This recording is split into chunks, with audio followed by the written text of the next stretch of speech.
So we got the new exhaust in the right place. We just used a pry bar, honestly just pulled it and it just bent to where we want it.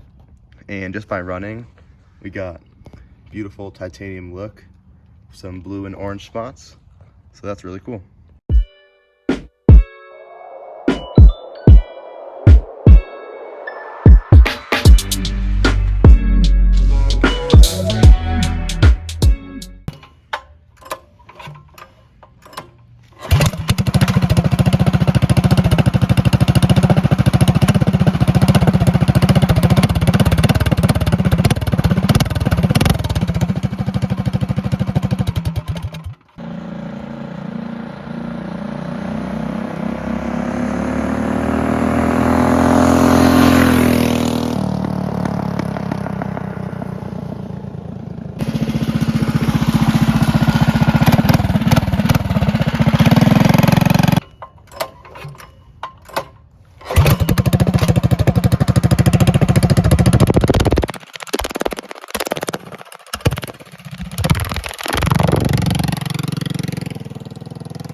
So after riding with this exhaust for a while, we found that it sounds amazing.